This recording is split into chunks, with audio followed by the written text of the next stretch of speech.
Nah, Afwan Ustaz, secara syar'i apakah anak kita yang telah meninggal masih kita sebutkan? Jika ada pertanyaan dari ikhwan yang lain, berapa anak antum? Ada pertanyaan seperti itu Ustaz. Secara syar'i, apakah anak kita yang telah meninggal masih kita sebutkan? Jika ada pertanyaan dari seseorang yang lain, berapa anak antum? Iya, kita sebutkan nggak apa-apa. Anak kita yang mati kan anak kita. Anak kita atau bukan? Anak kita. Anak saya 5 orang. Tapi qadar Allah yang paling tua atau yang nomor sekian wafat. Gitu. Jadi sekarang tinggal 4. Atau tinggal 3 atau tinggal terus. Nggak apa-apa. Anak itu. Syukran Ustaz. Di rumah tidak ada televisi tidak ada televisi Ustaz. Anak-anak tidak bisa menonton kartun, tapi sering lari menonton ke tetangga. Bagaimana solusinya Ustaz? Ya beli televisi. Beli televisi. Beli televisi. Karena lebih aman, lebih terkontrol apabila ada di rumah dinisbahkan dengan di tempat yang lain. Tidak terkontrol. Kalau kondisi seperti itu, maka orang tua beli televisi, menyediakan. Ustadz, tidak bisa dipungkiri bahwa kita menginginkan anak-anak kita terdidik di sekolah atau lembaga islami. Namun di satu sisi sekolah-sekolah Islam yang ada sekarang jumlahnya masih terbatas. Dan dari segi biaya pendidikan lebih mahal dibanding sekolah umum. Mohon nasihatnya Ustadz dalam hal ini. Jazakallah khairan. Nasihat saya juga ini beberapa kali saya bicarakan, bahkan sering, terutama dalam pertemuan-pertemuan besar seperti ini. Pertama, harus memperbanyak sekolah. Sekolah. Baik yang khusus untuk pendidikan agama, semacam pesantren, atau yang umum dan agama, apa istilah? Sekolah terpadu, sekolah Islam terpadu, SD Islam terpadu, SMP Islam terpadu, SMU Islam terpadu. Ya, harus diperbanyak, yang pertama. Dan ini harus bersama setiap kota. Misalnya di Batam ini, Batam. Ya. Saling infak. Khususnya mereka yang Allah berikan kelebihan uang, menginfakkan untuk bangun sekolah. Ini amal jariah yang mengalir terus. Alangkah bahagianya orang itu menginfakkan hartanya untuk bikin pesantren dan yang berkaitan dengan pesantren, asramanya dan lain sebagainya. Bikin masjid, amal jariah yang mengalir terus pahalanya. Ini keunggulan, keutamaan orang-orang al-aghniya yang kaya, yang taat kepada Allah dan Rasulnya. Dia ada kelebihan harta, dari hajat dia infakkan. Digabungkan bersatu. Seperti di Batam ini. Bergabung antum. Bersatu antum. Bikin sekolah-sekolah. Sebanyak mungkin. Bikin masjid. Tidak punya masjid, bikin masjid. Sebesar dan sebanyak mungkin. Infakkan. Niat. Allah akan berikan rezeki yang melimpah ruah. Asal kita yakin untuk pendidikan anak ini. Luar biasa. Yang kedua, jangan targetnya bisnis. Jadi disesuaikan dengan kemampuan. Ada sebagian memang sekolah luar biasa. Itu uang pangkalnya puluhan juta. Sebagian saya telah memberikan nasihat. kaum salafiyin sebagiannya al-fuqara wal masakin. Harus diprioritaskan yang fuqara wal masakin. Karena Nabi yang mulia sallallahu alaihi wasallam bersama orang-orang fakir dan miskin. Dan dengan sebab doanya orang fakir dan miskin kamu memperoleh kemenangan, kata Nabi sallallahu alaihi wasallam. Yang cukup. Jangan terlalu yang sangat sulit bagi umumnya orang untuk masuk. Umumnya orang untuk masuk itu sangat sulit karena terlalu mahal. Disesuaikan. Saya kira itu. Terus. Allah. Ustadz, bagaimana cara menghadapi anak-anak yang selalu berkelahi di rumah, Ustadz? Anak-anak. Penanya, kalau bapaknya yang nanya, pernah berkelahi nggak? Pasti di waktu kecil pernah. Anak-anak, wajar. Anak-anak seperti itu diajarkan. Dia ini anak-anak laki saya kira ini. Kelihatannya demikian. Anak-anak laki. Nah kalau anak-anak laki main masak-masakan bahaya nantinya. Anak laki jagoannya nih, sifat kelaki-lakiannya itu ada. Anak-anak. Dia diajarkan. Dan untuk itu kita diberi pahala. Sabarkan, ngajarkan dan seterusnya. Ya, anak-anak. Itu diajarkan bahaya atau tidak. Orang tua ngajarkan hal yang biasa.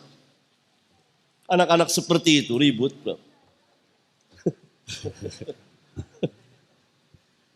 Ustadz, apakah seorang anak Tapi tidak berarti disuruh berkelahi terus setiap hari. Enggak demikian. Maksud saya tidak demikian. Tapi ini adalah hal yang berjalan biasa.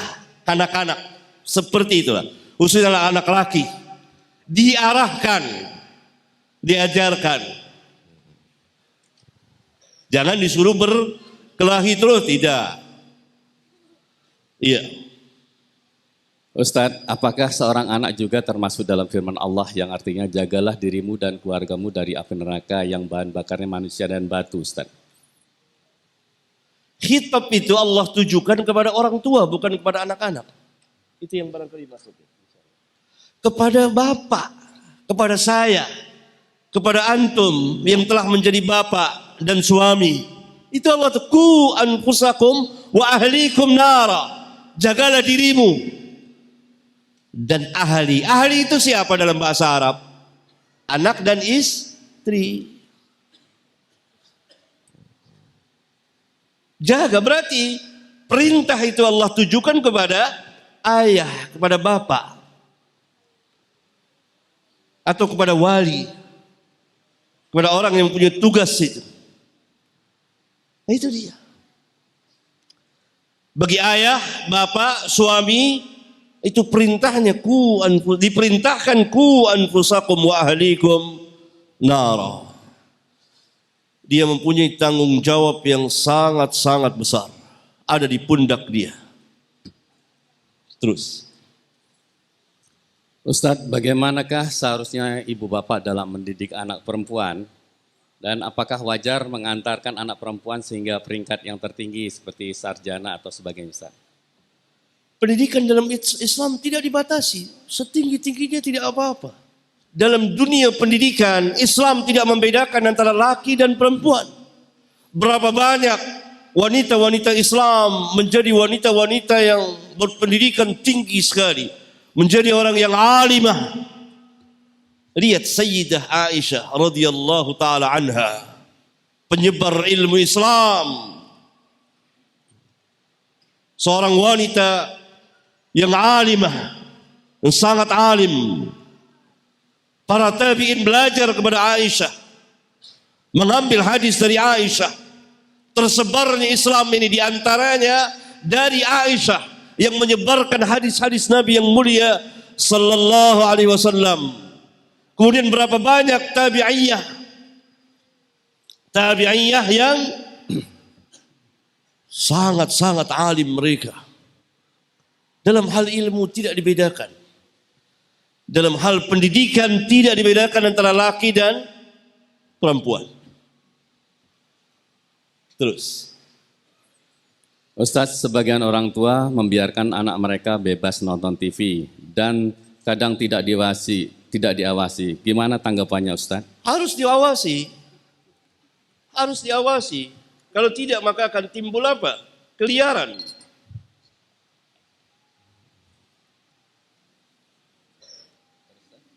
Cukup terus. Masih ada waktu. Masih ada terus. Bismillah. Ustadz, bagaimana jika saya lebih memprioritaskan anak saya agar menjadi seorang dokter atau insinyur daripada menjadi ustadz? Adapun pendidikan agama secukupnya saja, tetapi tetap dalam manhaj salaf, Ustadz. Nggak apa-apa. Tapi jangan katakan daripada menjadi ustadz, jangan. Katakan seperti itu. Ustadz jauh lebih tinggi dari segala-galanya. Karena orang yang alim tentang agama dimohonkan ampun oleh siapa? Para malaikat, penghuni langit. Dimohonkan ampun. Para pengajar kebaikan kepada manusia, derajatnya tinggi sekali. Apabila dia ikhlas di dalam niat dan amal. Pertama dimohonkan ampun oleh penduduk langit. Para malaikat yang mulia memohonkan ampun untuk dia. Minta malaikat kepada Allah, ya Allah ampunkan orang ini. Kemudian siapa lagi? Penduduk bumi. Sampai semut dan ikan-ikan di air. Berapa jumlah ikan di air? Memohonkan ampun kepada orang alim. Jangan rendahkan derajat orang-orang alim, para pelajar ilmiah, para asatidzah, apalagi para ulama, karena mereka mengajarkan kebaikan kepada manusia. Dan nama mereka disebut di langit dan di bumi oleh penghuni langit dan penghuni bumi, sampai ikan di air-air memohonkan ampun.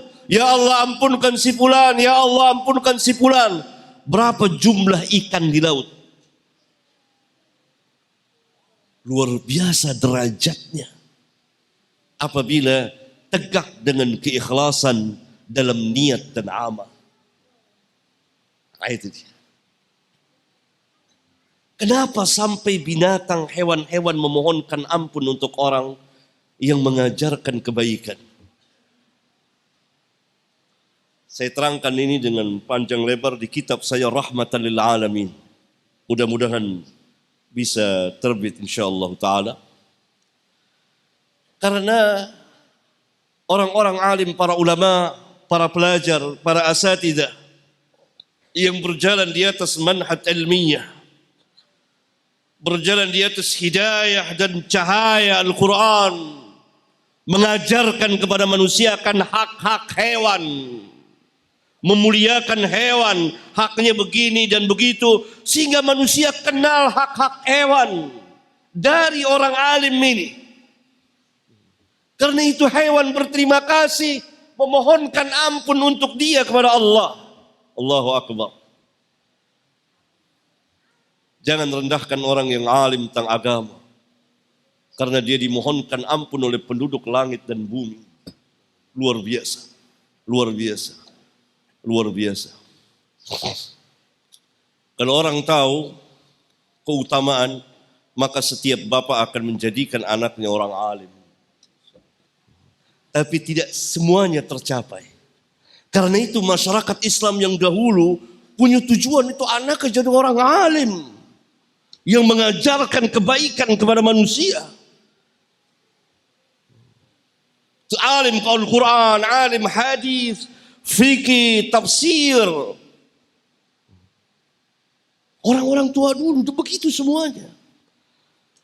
Enggak ada, maaf. Bukan, ini penanya sebagai wakil. Contoh yang terbaik dari keadaan masyarakat lemahnya kaum muslimin saat ini.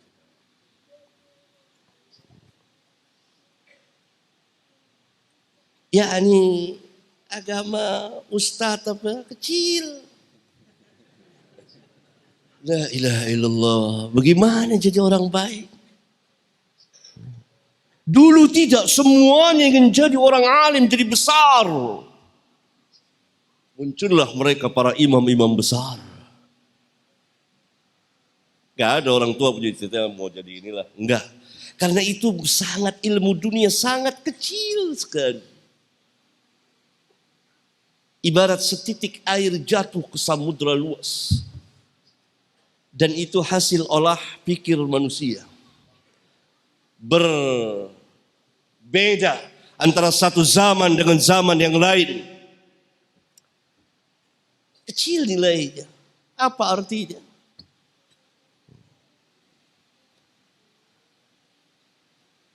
Ya, boleh anaknya jadi dokter, jadi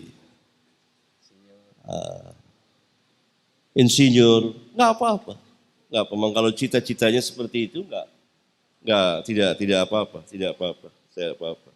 Asal tetap dalam manhaj yang itu, dia belajar. Ya, gitu. Tapi mudah-mudahan anaknya jadi orang alim. Terus. Bismillah. Walaupun bapaknya nggak suka. Amin. Ini salah satu doa Ustadz, mudah-mudahan terkabul. Saya doakan biar jadi orang alim. Amin. Lanjut Ustadz. Ustadz Afwan, saya mendengar, wallah alam nih Ustadz, kebenarannya bahwa Ustadz mendidik anak sendiri dan tidak menyekolahkan. Mohon di-share pengalamannya Ustadz, agar anak juga bisa menerapkannya. Jazakallahu khairan. Panjang saya kira nggak usah. Ada waktu aja. Share sedikit Ustaz. Lain waktu aja. Kesian jamaah mau tanya yang lain. Lanjut. Ya, Afwan ya. Lanjutkan. Nanti kalau langsung aja sama Ustaz. Ustaz, pendidikan apa saja yang sifatnya mubah? Adakah pendidikan yang sifatnya haram? Dalam kaitannya dengan pendidikan yang dilaksanakan di sekolah umum, bukan pesantren Ustaz. Ya ini pendidikan umum lah gitu ya. Iya Ustaz. Mubah ada kalanya mubah, ada kalanya disukai, sunat hukumnya. Ada kalanya mungkin dalam sebagian keadaan atau sebagian waktu jadi fardu kifayah. Ada kalanya haram mempelajarinya. Berbeda dengan apa yang dipelajari. Terus. Bismillah. Ustadz, manakah yang lebih baik seorang istri bekerja di rumah dan mengurus anak-anak yang masih kecil-kecil atau bekerja di luar membantu suami dan dakwah Ustadz? Jawabannya kita serahkan kepada Rabbul Alamin. Rabbul Alamin mengatakan waqarna fi buyutikun. Tinggallah kamu di rumah-rumah kamu. Tinggallah kamu di rumah-rumah kamu. Allah perintahkan para istri, para perempuan tinggal di rumah kamu, tidak keluar kecuali ada hajat keperluan. Hukum asal wanita tinggal di rumah. Tidak keluar kecuali kalau ada hajat, ada keperluan. Hukum bagi laki, hukum asal, dia bertebaran di muka bumi. Fantashiru fil ard. Bertebaranlah kamu di muka bumi.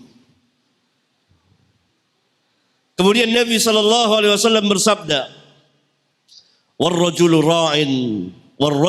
ra'in fi ahlihi wa mas'ulun an ra'iyatihi wal mar'atu ra'iyatun fi baiti zawjiha wa waladihi wa mas'ulatun an ra'iyatiha.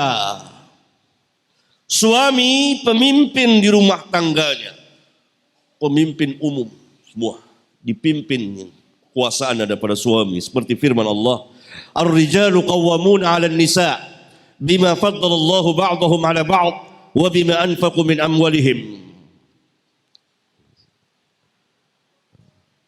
Sedangkan istri wal mar'atu ra'iyatun fi baiti zawjiha wa waladihi.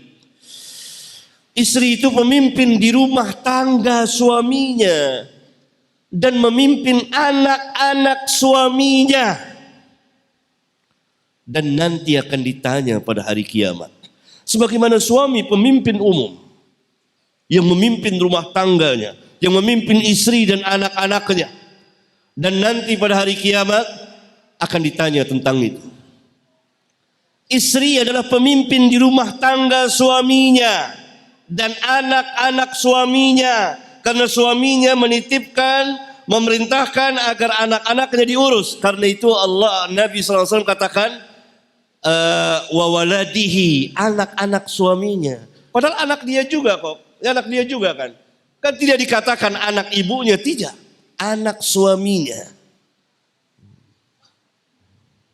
Karena itu istri apabila ingin melakukan sesuatu kepada anaknya dalam masalah-masalah yang khusus, itu harus musyawarah dengan suaminya. Karena anak-anak suaminya, kewajiban seorang wanita, dia mengurus rumah tangga suaminya, dia mengurus anak-anaknya, tentang sekolahnya, pendidikannya dan seterusnya. Seizin suaminya. Bagaimana dia bisa keluar lagi? Adakah waktu? Ada waktunya enggak? Masih ada waktu enggak? Masih ada waktu apa tidak? Enggak ada, habis waktunya. Untuk rumah tangganya, untuk suaminya, untuk anak-anaknya.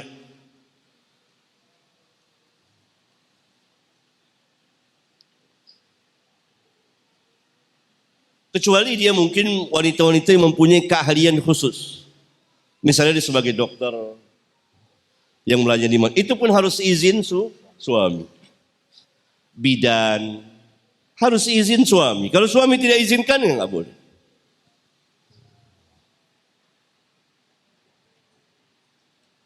Saya kira paham. Bismillah. Insyaallah. Pertanyaan menarik. Tentu yang terbaik bagi wanita melihat dalil tadi, istri di rumah, pekerjaan mulia. Pekerjaan yang sangat-sangat mulia dan tinggi sekali. Mengurus rumah tangga suami dan anak-anaknya. Luar biasa. Kalau kita melihat kepada pendidikan dalam Islam. Maka suami menugaskan istri melihat pendidikan anaknya dan seterusnya. Nanti dia musyawarahkan kepada suami. Jangan dia berbuat sesuatu tanpa seizin suaminya. Tidak boleh. Terus. Bismillah, Ustadz. Gimana menghadapi istri yang selalu emosi kalau anak sedang rewel, Ustadz? Padahal anak baru umur 2 tahun. Dan kalau saya nasihati, maksudnya istrinya dinasihati, dia selalu bilang, ya sudah, carilah istri yang lebih soleh. Kemudian, haruskah saya mencari istri yang baru, Ustadz?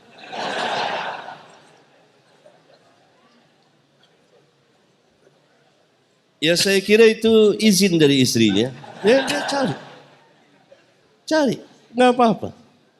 Istrinya dia cari. Tapi mungkin itu kata-kata istri ngambek gitu. Ngambek. Sebetulnya tidak bagus istri bilang begitu. Tidak bagus. Karena memang tadi kita melihat dalil tadi, istri bertanggung jawab di rumah tangga suaminya dan anak-anak suaminya. Terutama anak-anak kecil. Ya. Banyak para istri, para ibu yang belum mengerti dalam masalah menangani anak-anaknya.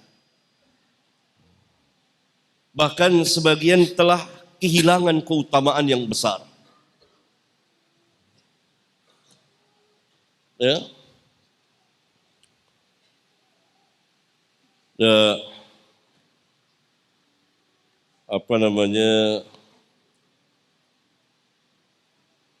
Dalam masa sebelum tamyiz, khususnya itu masa curahan kasih sayang dari ibu. Curahan kasih sayang kepada ibu. Dari ibu pada anak. Maka di saat-saat seperti itu, kalau ibu itu keras melampaui batas, itu akan merugikan kerugian bagi anak itu sendiri. Itu akan terjadi secara kejiwaan, jadi perubahan. menghadapi ibu-ibu yang galak gitu. Karena tidak kuat, nggak sabar anaknya rewel kemana. Namanya ibu, risikonya seperti itu. Kalau mau jadi ibu, harus berhadapan dengan kerewelan anak. Kalau tidak, lebih bagus hidup sendiri. Kalau mau jadi ayah, harus terima tanggung jawab, memberi nafkah, menyediakan tempat tinggal, mendidik anak dan istrinya, harus siap. Kalau tidak, mundur teratur, hidup membujang seumur hidup. Begitu risiko memang. Bukan sembarangan hidup rumah tangga itu. Sembarangan, harus tanggung jawab. Baik sebagai istri maupun sebagai suami. Maka itu jadi wajib hukumnya mempelajari kehidupan rumah tangga bagi mereka yang akan melaksanakan hidup berumah tangga. Pelajari dengan baik. Nah, kalau di saat-saat seperti ini, ibunya lebih banyak marahnya dari curahan kasih sayangnya, ini sangat merugikan anak kita. Ada sedikit atau perubahan kejiwaan. Dan kita tahu anak itu sifatnya merekam. Oleh karena itu ya, catat baik-baik. Galibnya, saya tidak katakan semuanya. Ibu-ibu yang galak pada anak, itu golibnya dia pernah digalaki oleh ibunya. Golibnya. Dia ada semacam, bukan dendam, bukan. Apa namanya? Iya, perasaan yang bangkit gitu. Sehingga dia akan berbuat seperti ibunya. Rata-rata.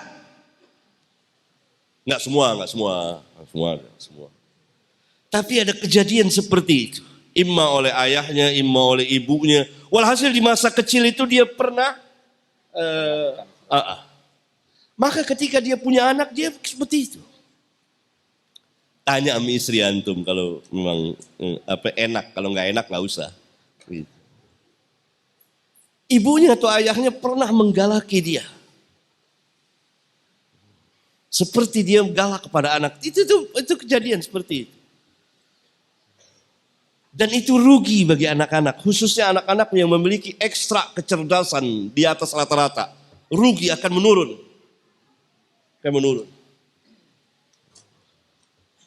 Tidak tepat saat seperti itu.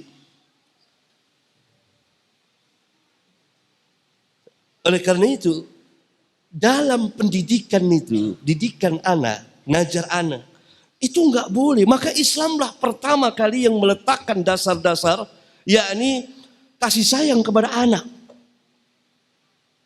Dan menolak adanya kekerasan kepada anak-anak. Islam yang pertama kali meletakkan dasarnya itu. Sebelum orang-orang kufar berbicara tentang kekerasan kepada anak-anak, Islam terlebih dahulu.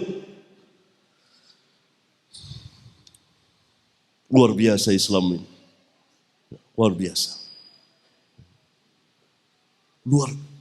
Kasih sayang. Demikian juga dalam pendidikan.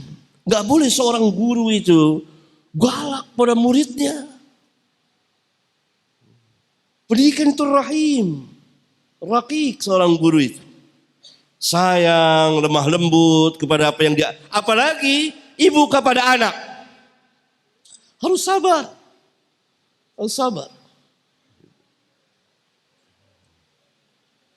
Ingat cerita Malik bin Huwairis. Pemuda-pemuda yang datang dari Yaman beriman kepada Nabi yang mulia sallallahu alaihi wasallam, tinggal di Madinah bersama Nabi beberapa puluh malam, 20 malam kurang lebih. Malik mengatakan bahwa Nabi sallallahu alaihi wasallam seorang guru pengajar yang rahim. Karena bagi anak-anak yang memiliki kecerdasan, nilainya di atas rata-rata itu bermanfaat. Tapi kalau gurunya galak, dia tertekan. Maka kecerdasan yang ada pada dia itu buyar. Dia susah berpikir. Bagaimana antum disuruh berpikir dalam tekanan, bisa nggak?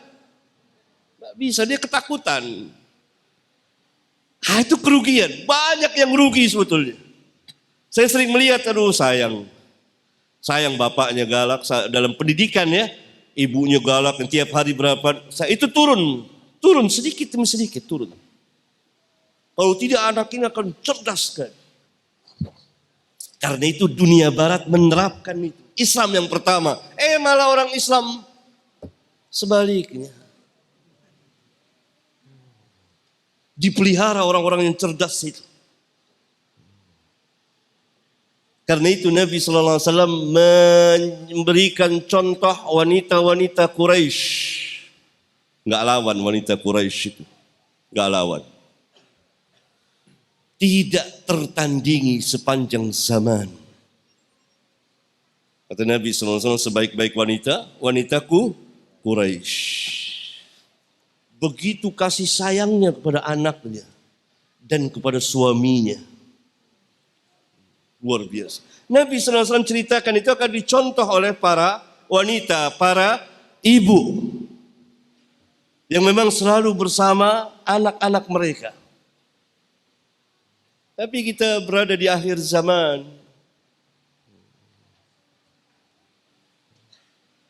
Dan ibu-ibu atau istri-istri kita tidak kuat. Anak-anaknya bandel-bandel. Tidak kuat. Atau tidak pernah belajar. Atau tidak mencoba belajar. Mencontoh wanita-wanita Quraisy. Kesian kalau anak-anaknya itu memiliki kecerdasan hebat. Kalau dia galak, itu turun. Tidak dapat tidak. Belum kekurangan sifat yang lain. Dia jadi tidak, apa istilah? Tidak percaya diri. Tidak percaya diri. Kemudian dia memiliki sifat selalu ragu gitu. Iya, minder. Aduh sayang sekali. Sayang sekali. Ya apa boleh buat begitu, emang bagaimana? Itu turun, benar-benar turun. Karena itu para imam yang jadi imam itu rata-rata diasuh oleh siapa? Sama siapa? Bapaknya atau ibunya? Ibunya yang memeluk dia. Lihat Imam Syafi'i. Para imam, Imam Syafi'i, Imam Bukhari, itu ditangani oleh ibunya. Syekhul Islam bin Taimiyah, lihat ibunya, rahim, raqiq gitu. Jiwanya besar. Karena hak marah, hak pendidikan itu ada pada bapak, bukan pada ibu. Iya, karena itu pukullah anak-anak kamu, khitab itu ditujukan kepada siapa? Bapak. Sehingga kelihatan wibawahannya. Ibu itu kan mencurahkan kasih sayangnya, luar biasa. Nah saat-saat itu kan biasa anak-anak bersama ibunya. Dididik, baca Quran, diajarkan, baik itu pelajaran agama, pelajaran umum. Nah kalau ibunya galak atau apa, sambil nangis anak itu diajak. Akhir zaman, gimana? Gak bisa. Itu turun, sayang. Itu saya melihat contoh banyak. Itu jangan begitu. Tapi mungkin istri-istri kita tidak kuat. Tidak kuat dia lihat anak-anaknya bandel-bandel gitu. Tapi harus belajar. Harus mencoba. Coba. Nah sehubungan dengan pertanyaan tadi ya seperti itu. Nah kalau istrinya suruh cari wanita lain lagi, ya boleh dia cari wanita lain, nggak apa-apa. Gitu. Halal dia berpoligami. Tapi itu dari kali kemarahan. Terus ayo. Iya, jazakallah khairan. Insya Allah kita berharap Ustadz nanti memberikan kajian ke depannya untuk ummahat ya Ustadz ya, bila datang ke sini insya Allah. Selanjutnya Ustadz, bagaimana sikap seorang ibu membantu anaknya untuk mendapatkan jodoh yang soleh, sementara sang anak Gitu. Kemudian sementara sang anak sudah mempunyai pilihannya sendiri Ustadz. Ya, pilihan anaknya soleh tidak? Kalau soleh, ya nggak apa-apa. Sama-sama soleh. Ini yang dia sukai, ini dia tidak sukai. sama-sama soleh, ya pilihan anaknya. Mudah masalah itu. Terus. Kecuali pilihan anaknya tidak soleh. Ada alasan secara syar'i. Pilihan anaknya orangnya tidak sholat dan jauh dari agama. Jadi kalau pilihan anaknya orang dekat dari agama, apalagi orang alim, taat dan seterusnya, ya anak.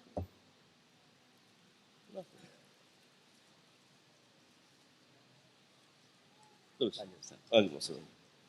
Ustadz, pada usia berapakah anak laki-laki dan perempuan dipisahkan kamar tidurnya? Dikarenakan rumah anak cuma ada 2 kamar, Ustadz. Syukran, Ustadz.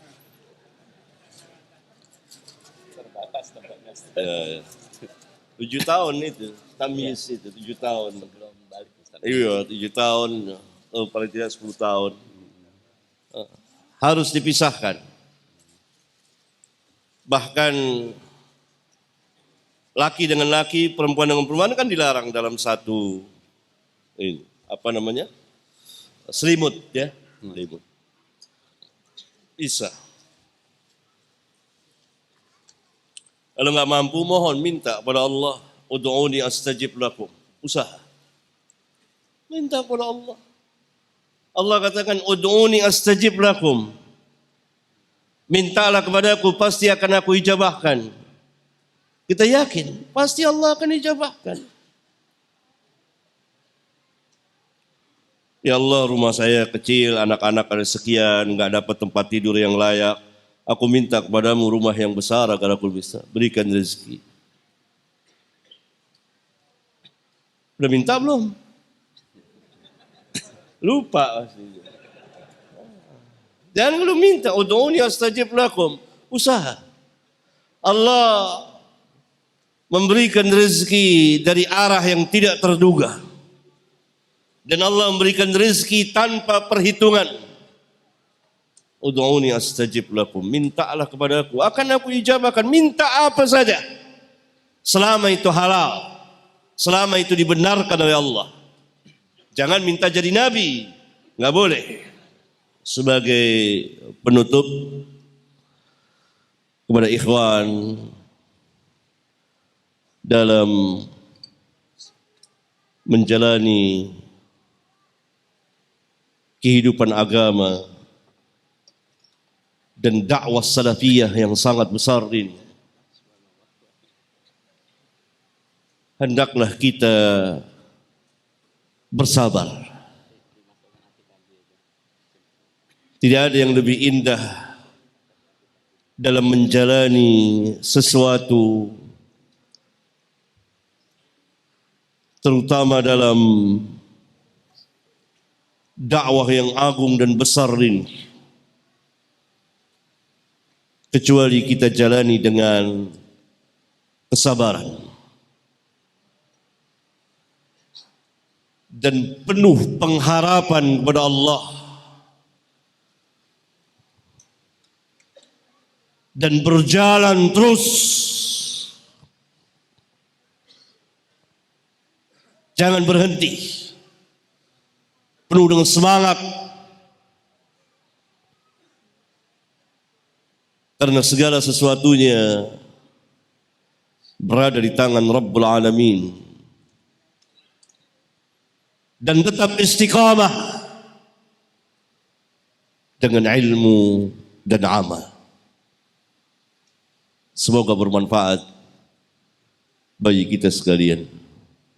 Subhanakallahumma wa bihamdika asyhadu an la ilaha illa anta astaghfiruka wa atubu ilaik. Assalamualaikum warahmatullahi wabarakatuh. Waalaikumsalam.